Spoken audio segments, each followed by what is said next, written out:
Bonjour. Dans cette séance, on va parler de l'équilibre d'un corps soumis à deux forces.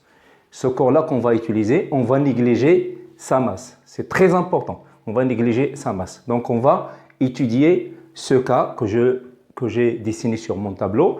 On va voir un solide de masse négligeable soumis à deux dynamomètres. Donc, on va voir l'action de ces deux dynamomètres sur ce solide. Donc, qu'est-ce qu'on va voir ici? On va voir que ce solide-là, il est sous deux forces.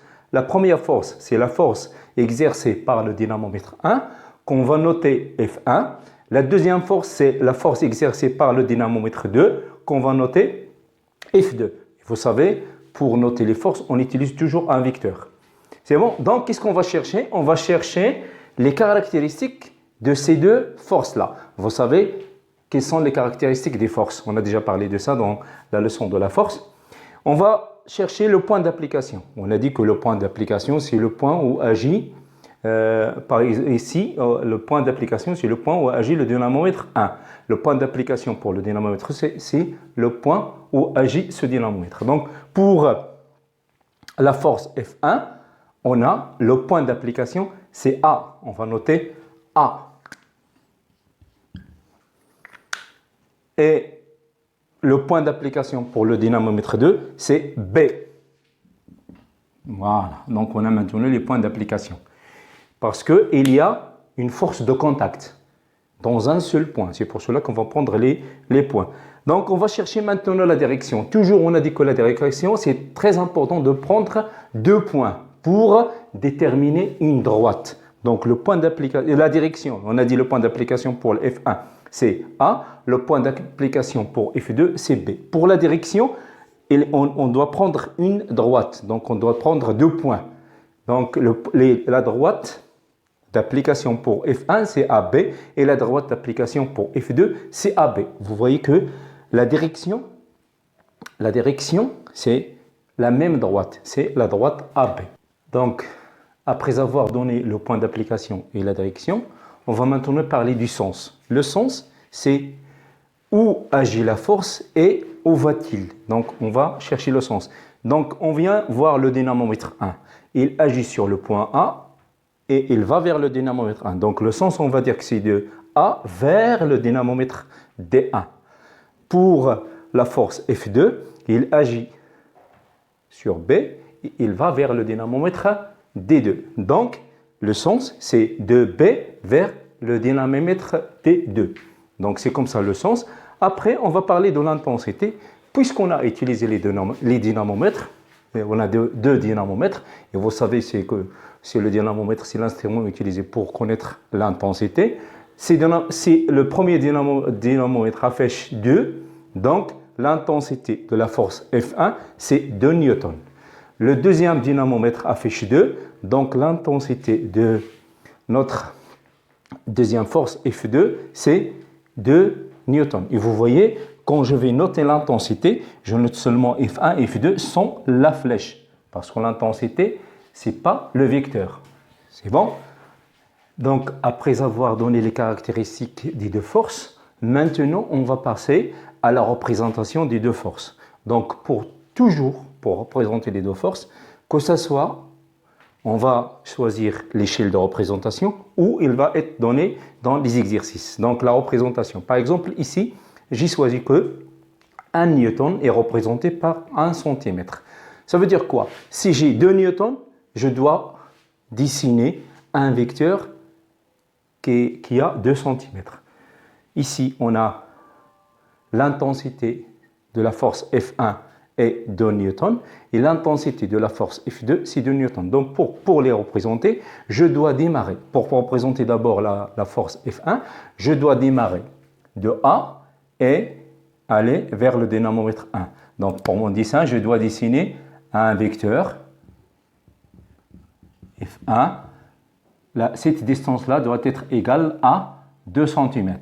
Donc, parce qu'on a 1 newton est représenté par 1 cm. Donc, 2 newtons sera représenté par 2 cm, ainsi de suite. D'abord, il faut toujours faire attention à l'échelle de représentation. La même chose pour représenter F2, je dois dessiner un segment et ajouter une flèche pour savoir qu'on a un vecteur. Donc, la représentation, c'est comme ça se passe comme ça. Alors, notre conclusion. Donc, un solide en équilibre sous les deux forces, si on a trois choses. Donc, on ne peut pas parler d'un équilibre s'il n'y a pas ces trois choses-là. La première chose, c'est que les deux forces ont la même direction. On a la même direction. Donc, la droite AB, la même direction qui est pour la force F1 et la force F2. C'est AB. Deuxième chose, la même intensité. On a vu que le dynamomètre 1 montre 2 newtons et le dynamomètre 2 montre 2 newtons. Donc la même intensité et on note F1 est égal à F2. Et faites attention pour noter l'intensité à ne jamais mettre la flèche sur les forces. Donc ici l'intensité ce n'est pas la force, c'est un nombre. C'est bon? La troisième chose, ils ont deux sens opposés. Si on fait attention ici, on a déjà étudié ça en mathématiques, vous voyez que la force F1 va de A vers, on va dire vers la gauche, et la force F2 va de B vers la droite. Ils ont deux sens opposés, mais ils ont la même intensité, la même distance ici, le même segment. Donc on va noter que le vecteur F1 est égal à moins le vecteur F2.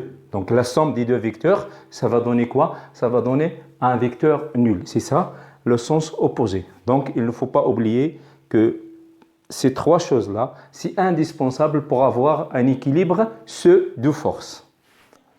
Donc après avoir expliqué un petit peu ce qui se passe, on va donner un simple exemple qui explique comment on peut travailler. Donc chaque fois dans les exercices, qu'est-ce qu'on fait? On va vous donner un schéma, on va vous donner une situation et on vous demande de donner les caractéristiques de chaque force exercée sur un corps. Par exemple, ici, on a un corps qui se mise à deux forces. La première force, c'est elle exercée par le fil qui est attaché avec le dynamomètre. La deuxième force, c'est une force à distance, celle de la Terre, du poids. On dit la force du poids ou la force de la Terre. Donc, qu'est-ce qu'on va faire maintenant? Puisque ce corps, il est en équilibre.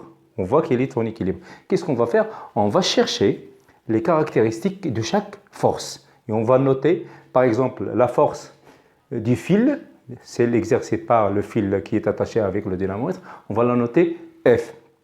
Et celle qui a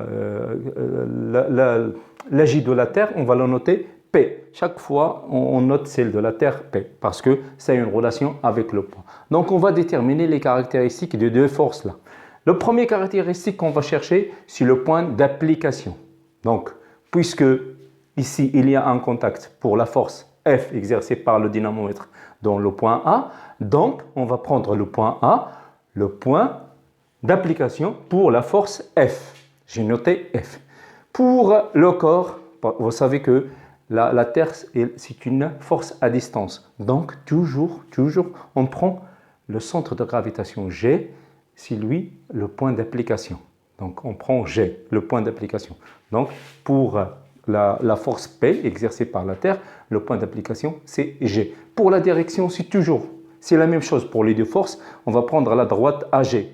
Toujours la direction, on essaie de prendre deux points. La direction, c'est la droite AG pour la force F et pour la force P. Pour le sens, donc on voit que F agit vers le haut, donc on dit de A vers le haut.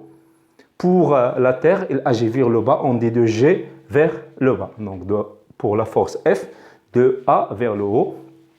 Et pour la force P, exercée par la Terre, on dit de G vers le bas. Bon, je n'ai pas noté dans mon tableau l'intensité parce que je veux bien expliquer, mais vous pouvez la noter sur le tableau. Donc pour l'intensité de F, je fais attention au dynamomètre. Elle affiche 3, ça veut dire 3 newtons. Donc l'intensité de F, elle est notée sur le dynamomètre. On note F est égal à 3N. Sans flèche, F est égal à 3N, 3 newtons. Pour l'intensité de P. Donc pour déterminer l'intensité de P, je dois noter que ce corps-là, il se met à deux forces, il est en équilibre, se met à deux forces. Donc, puisqu'il est en équilibre, se met à deux forces, l'intensité des deux forces sera la même. C'est pour cela qu'on va noter le solide en équilibre se met à deux forces, donc P est égal à F est égal à 3 newtons. Donc on a la même intensité. À la fin, on va représenter ces forces-là. Donc, j'ai choisi comme échelle 1 newton est représenté par 1,5 cm. Faites attention, pour dessiner, je dois commencer toujours par le point d'application. Donc, puisque 1 newton est représenté par 1,5 cm, donc 3 newtons, en utilisant la règle de 3, elle sera représentée par quoi? 1,5, 3. Donc, ça va dire 1,5 cm. Et ça va donner 3, c'est combien? C'est 4,5 cm. Donc, je vais représenter sur mon schéma deux forces. La première, sur celle-là, 4,5 cm.